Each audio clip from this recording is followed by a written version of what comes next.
SSC stenographer grade D previous year dictation 80 WPM dictation शुरू होगा 3 second बाद। शुरू। अध्यक्ष जी, मैं इसे अपना सौभाग्य समझता हूँ कि दहेज कुप्रथा को रोकने के संबंध में इस सदन में आपने मुझे भी बोलने का अवसर दिया है। इसके लिए भी मैं आपको धन्यवाद देता हूँ। यहाँ सदन में उपस्थित सदस्य ऐसे राज्यों से आए हैं जहाँ दहेज प्रथा का प्रश्न कई वर्षों से उठ रहा है।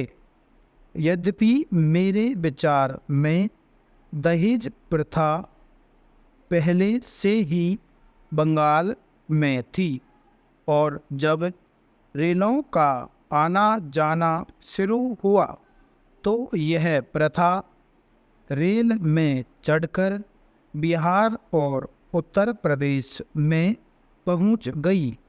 ऐसा प्रतीत होता है कि हर वर्ष इसमें कुछ वृद्धि होती जा रही है। जितना दहेज पिछले 5 वर्षों में दिया जाता था, अब उससे ज़्यादा ही दिया जा रहा है। यदि इस पर अंकुश नहीं लगाया गया तो इसके और भी अधिक बढ़ने की संभावना है। इस कुप्रथा को रोकने के लिए अभी तक जो भी कानून बने हैं या बनने वाले हैं, उनमें हमारे हिसाब से जितनी सख्ती होनी चाहिए थी वह नहीं हुई। खास तौर से हम देखते हैं कि आज की जो सामाजिक स्थिति है उसमें यह तेजी से बढ़ती जा रही है।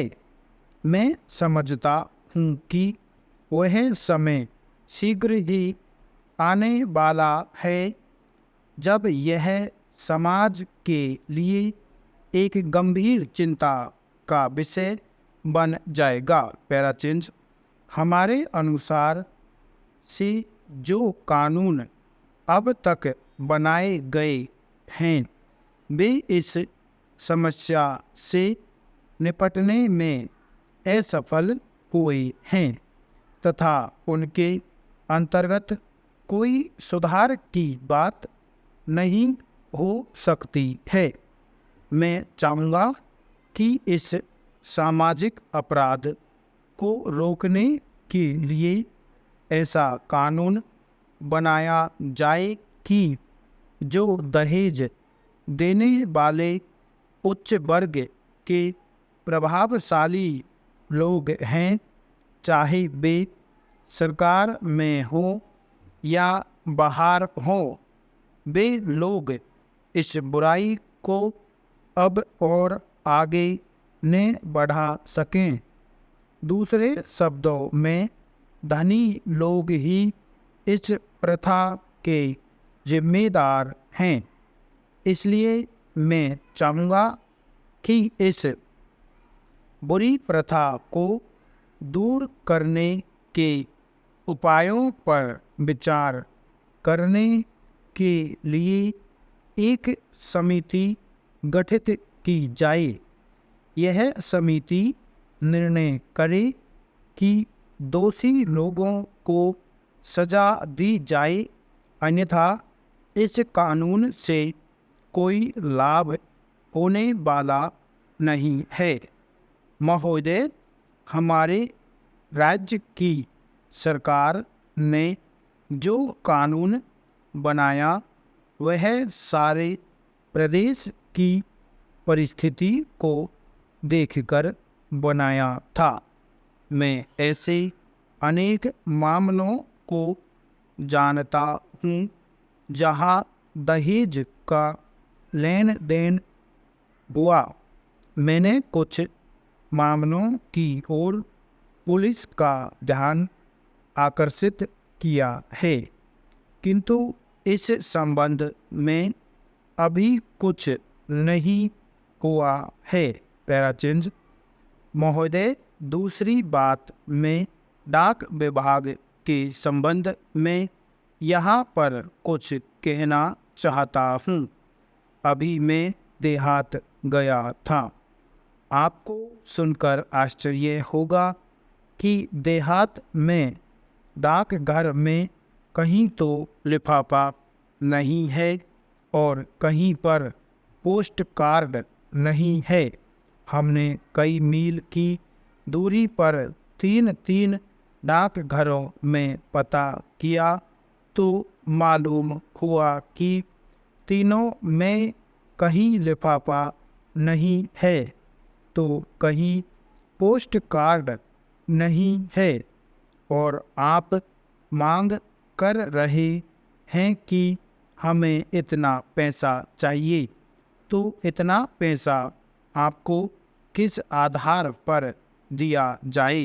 पैराचेंज यह भी कहना चाहता हूँ कि आपने मांग में कहा कि शिक्षा मंत्रालय को एशियाई खेल के नाम पर पैसा दीजिए। उन दिनों इसके संबंध में पैसा मांगते हैं।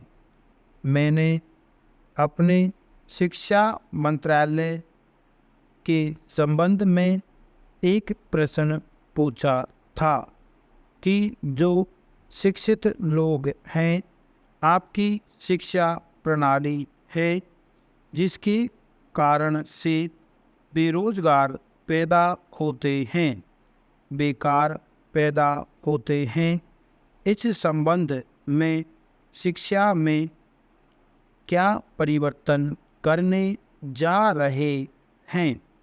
मैं कहना चाहता हूँ कि जो नौजवान हैं वह जैसे ही शिक्षा समाप्त करके निकलें उसे रोजगार मिलना चाहिए। क्या आप ऐसी व्यवस्था करने जा रहे हैं। आज की शिक्षा पद्धति ऐसी है जो बेकारों की फौज जमा कर रही है।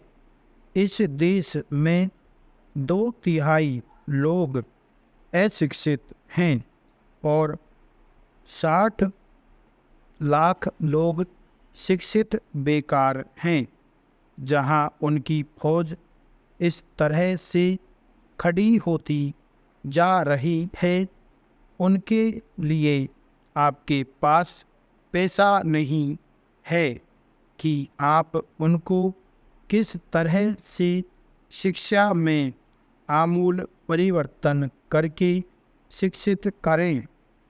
आपके पास पैसा तो है, परंतु एशियाई खेल के नाम पर है।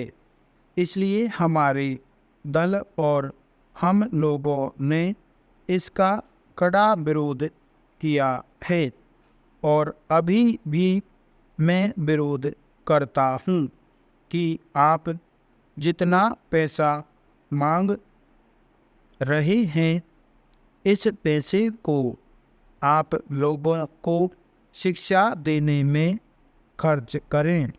शिक्षा ऐसी हो कि उसका भविष्य निश्चित हो सके। उसका भविष्य जो अंधकार में है, उसको एक आशा की किरण दिखाई पड़े। जब इन सब चीज़ों को कर लें तो मैं कहना चाहता हूँ कि हमारे जैसे लोग खेलों के विरोधी नहीं है। हमें आवश्यक वस्तुएं और इसके साथ ही समय पर भोजन आदि भी जरूर मिलना चाहिए।